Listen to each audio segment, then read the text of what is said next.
She looked at you like you were nothing. Not with words, but with silence sharp enough to tear flesh.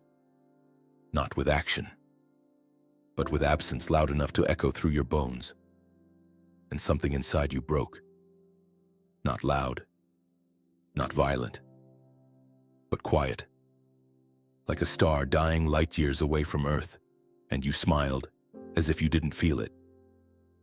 But the night knew, didn't it?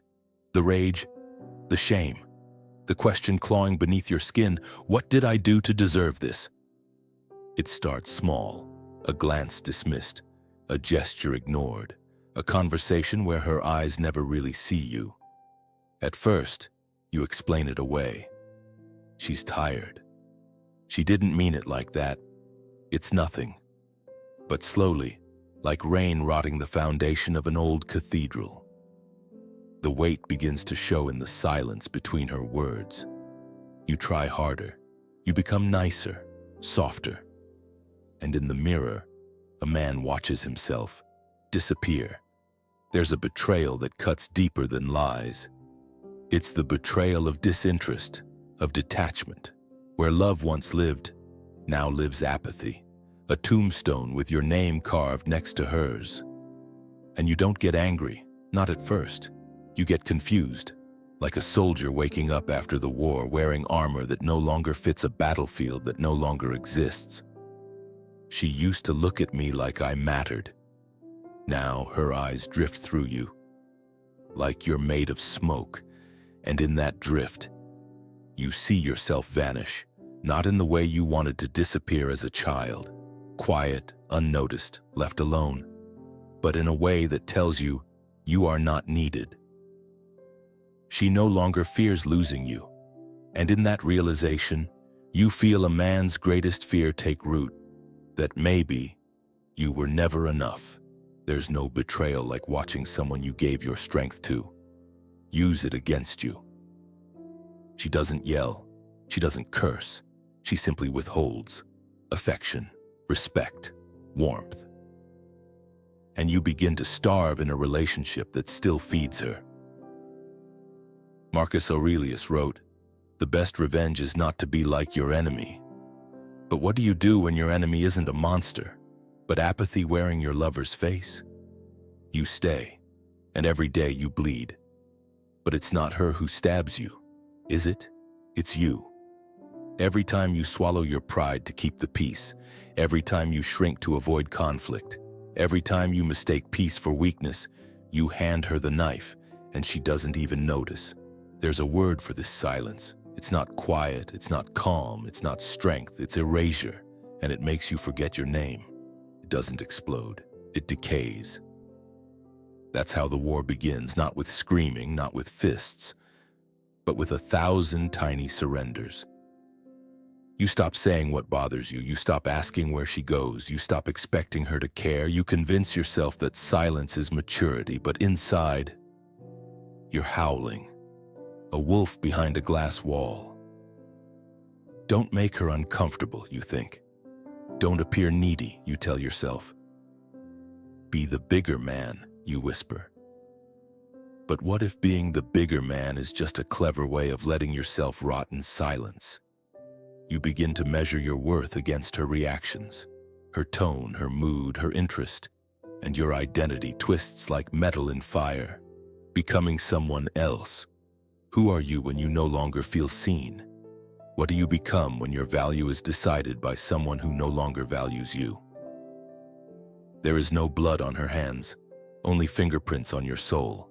And here, in the thick fog of confusion, a voice returns, not hers, not yours, but older, colder, stoic, eternal.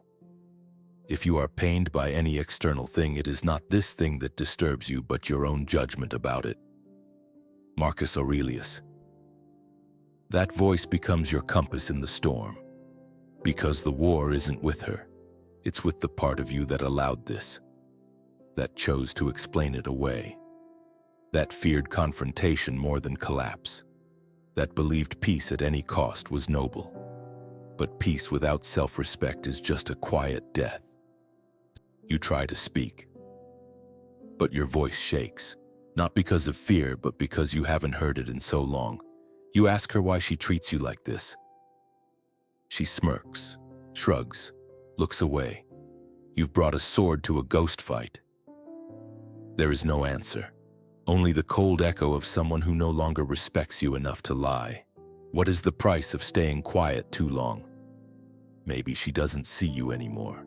Or maybe she sees exactly who you've become, a man who forgot his own spine.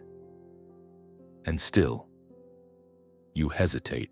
You remember her laugh, the way she once reached for your hand without thinking, the way she called you her rock. And now, she avoids eye contact, corrects you in front of friends, talks to you like a burden, not a partner. And the boy inside you still wants to believe he can fix this. But a lion doesn't beg for the forest to remember who he is. He becomes the silence the trees respect. On how many times will you apologize for being a man who feels? You look at yourself in the mirror, and the reflection doesn't flinch anymore. It's not arrogance, it's not revenge, it's clarity. The only thing more painful than being disrespected is realizing how long you allowed it. Seneca said, "You act like mortals in all that you fear and like immortals in all that you desire." And you finally understand. You feared her judgment more than your own death. You've traded your backbone for breadcrumbs. You've turned your fire into ash so she wouldn't feel the heat. But you weren't made to burn out. You were made to burn silently. So you go quiet, not the silence of weakness, but the silence of awakening. No more explaining, no more asking, no more chasing. What does it mean to walk away? Not in anger, but in understanding. You don't need her to apologize. You don't need closure. You don't even need revenge. What you need is to never betray yourself like that again. This is the moment the lion remembers the weight of his own roar and chooses not to use it, not out of fear, but discipline. The disrespect you endured was never about her. It was the training ground for your resurrection. Your breaking was not the end. It was the signal flare for your rebuild. Are you willing to destroy the weaker version of yourself to protect what's left? You don't raise your voice, you don't curse her name, you don't tell your story online, you just begin to build, not louder, but lower, from the bones, from the dirt, from the fireless rage that forges statues from stone. Because the man she disrespected was never the final form. He was the echo, the ghost, the lesson. You've spent too long asking, why did she do this? Now you ask, why did I let it? And the silence that follows tastes like truth. The chaos is gone, not because it ended, but because you stopped feeding it. Disrespect doesn't vanish, it starves. It shrivels in the face of a man who no longer needs to react. You used to think silence meant surrender.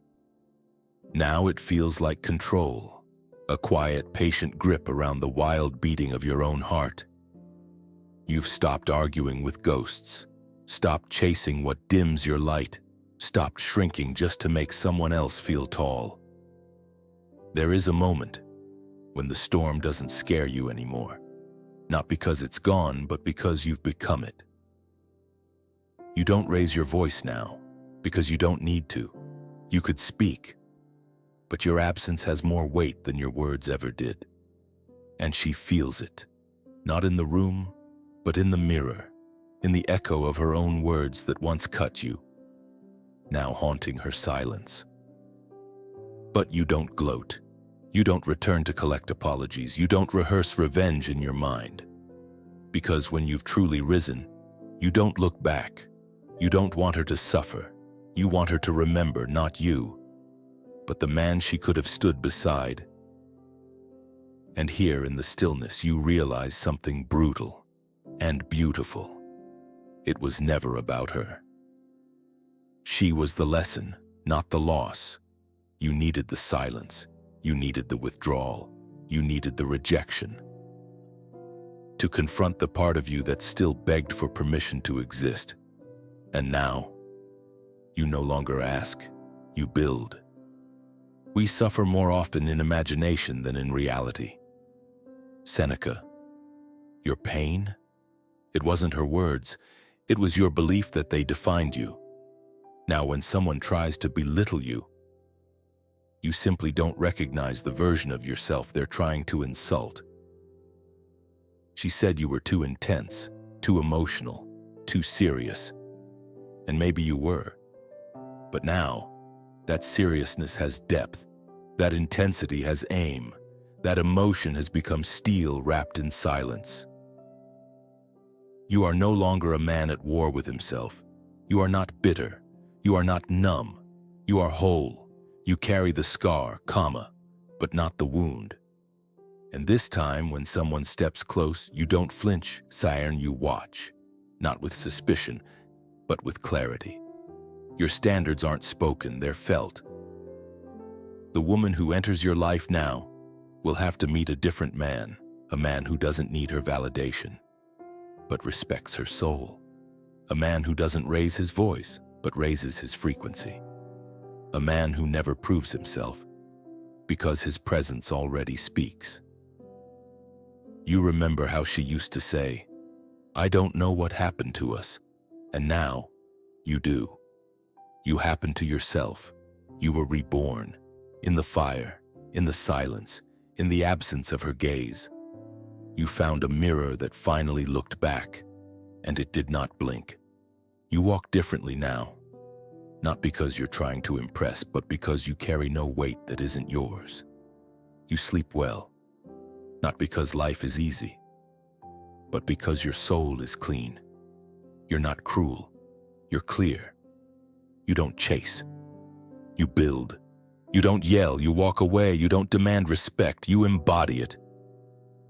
And when she sees you again, or hears your name, or remembers the man who once stayed up trying to understand her indifference, she will feel something deep. But it won't be guilt, or sorrow, or shame. It will be reverence. Because you didn't need to win her back. You needed to win yourself. There's no music at the end of this, no parade, no applause, no final text that says, "I was wrong," just you, and the man you found beneath the ashes. The war has passed, but you do not forget it. You wear it differently now. Not like armor, but like a scarred oak wears the wind, unshaken, rooted, unmoved. You speak less, but your silence cuts deeper.